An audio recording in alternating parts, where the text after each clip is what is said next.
kami waktu itu sebetulnya kan yang pertama kali mengusulkan nama Ridwan Kamil Jakarta juga Golkar, ya.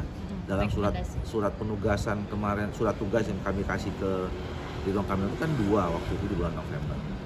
Nah, tapi kan dalam kaitan itu tadi, ya semuanya intinya kita mendorong kader itu kan supaya menang. Mana ada partai politik yang mengusulkan atau menghadapi kompetisi politik kemudian kalau kita tahu kalah itu kita mau paksain menang kan nggak mungkin, ya gitu.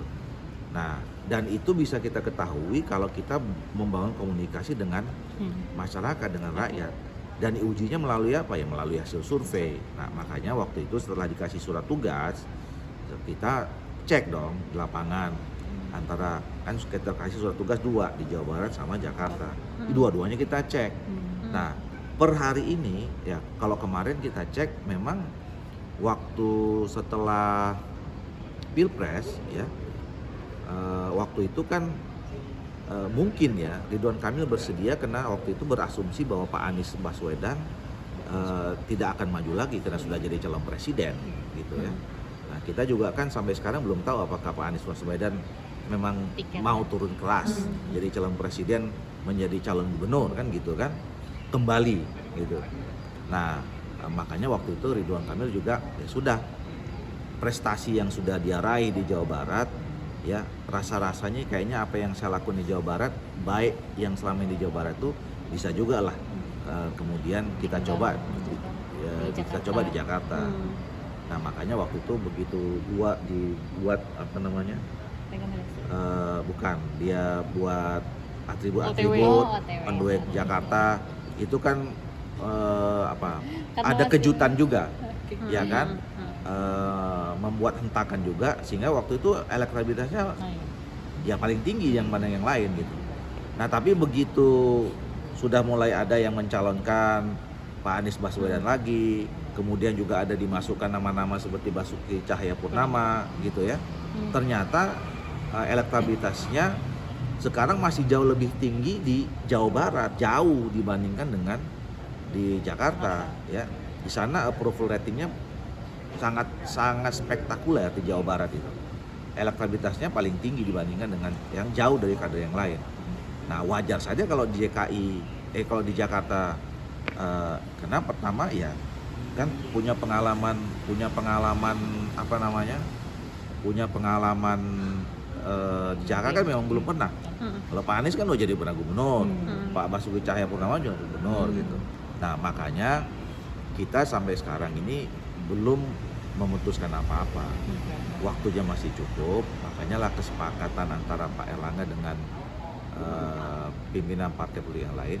Kita tunggu sampai bulan akhir Juli atau awal Agustus.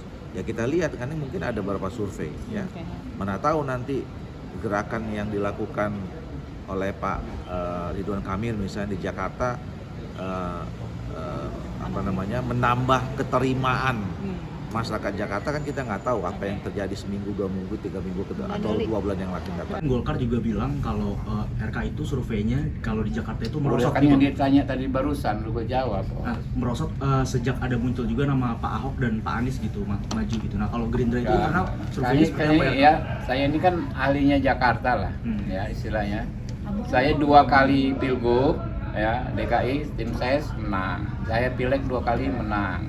Saya kan saya nggak suka, bukan nggak mau ya, pasien saya kan di DPR ya kan, jadi jauh-jauh hari saya katakan saya nggak bakal jadi kepala daerah manapun ya maju. Nah, saya paham sekali survei itu hampir selalu tidak tepat ketika dengan dibandingkan dengan hasil. Ingat saja surveinya Pak Foke waktu itu kurang bagus apa, surveinya apa Pak Ahok ya kan bagus sekali ya kan, ketika pelaksanaan beda karena masyarakat DKI ini masyarakat yang kritis ya, mereka punya hitung-hitungan sendiri ya. Terutama mereka ini kritis terhadap orang yang merupakan incumbent. Nah, kayak saya saja ya sebagai incumbent ini baru pertama kali DPR RI incumbent bisa terpilih kembali setelah 2 periode. Di 2 periode sebelumnya ya hilang separtai-partainya kadang-kadang di dapil DKI Jakarta 1 enam orang nggak bertahan gitu loh. 2019, 2014. Kenapa?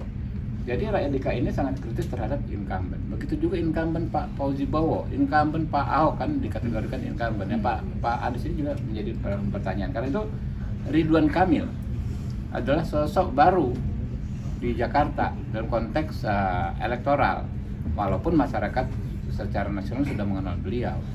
Ini menurut saya punya kans yang besar untuk tampil setidaknya kompetitif lah, gitu kan, RK ini, karena kan dia tokoh baru tapi orang sudah tahu prestasinya. Di Bandung 2 kali kan, ibu kota provinsi yang karakteristiknya mirip Jakarta. Ya, banyak masalah-masalah yang mirip dengan di Jakarta dia selesaikan di kota Bandung. Kemudian di Jawa Barat sekali. Jadi orang tahu nih kapasitasnya, walaupun dia sosok baru. Baru itu artinya terlepas dari konflik-konflik di masa silam, terlepas dari misalnya janji-janji di masa silam. Kan begitu rakyat Jakarta menilai, ini orang pernah berjanji ke kita, dilaksanakan nggak? Misalnya kan ini pertanyaan ya, DP 0% lah, OKOC lah, macam-macam, dilaksanakan nggak? Nah, ini yang bedanya masyarakat grassroots Jakarta dengan elit politik. Kalau elit politik itu kan biasanya perhitungannya adalah kawan bukan kawan, gitu kan ya, partai bukan partai. Kalau masyarakat Jakarta nggak begitu. Kadang-kadang ada partai politik yang besar banget suaranya di DKI, bisa 12 kursi. Periode berikutnya bisa tinggal 1 kursi. Ada tuh partai politik begitu kan. Jadi itulah masyarakat Jakarta menurut saya. Ini sangat cocok, bukan sangat cocok ya, Ridwan Kamil ini kansnya besar kalau maju Jakarta. Bang, tapi Gerindra elektabilitasnya lebih pasti juga di Jabar ketimbang kalau misalnya di field barunya di DKI. Nah kan Gerindra kan mendorongnya RK di Jakarta gitu. Nah ini komunikasi Gerindra sama Golkar gimana sih? Sebenarnya nggak dibilang Gerindra saja loh, itu rapat partai koalisi termasuk Golkar yang ikut. Jadi begini. Membuka opsi lain misalnya. Ya, jadi begini, bahwa kemudian elektabilitas RK di Jawa Barat lebih tinggi itu memang pada saat ini begitu. Tapi silakan dicek bahwa pada waktu itu kan yang minta memaju Jakarta kan Bang Ridwan Kamil, Pak Ridwan Kamil. Tapi diceritakan itu sebelum ada nama Mas Anies gitu, sebelum ada nama Mas Anies mempertimbangkan maju, sekarang udah. Ya nggak ada masalah. Jadi maksud saya itu kan keputusan untuk memajukan Kang Ridwan Kamil itu. Bentuknya sudah keputusan Bang.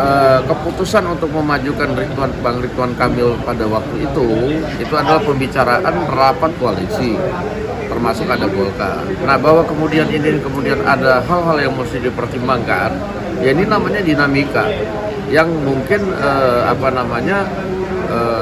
dinamika yang juga harus dibicarakan ya. Kita bukan kartu mati harus Pak Ridwan Kamil gitu.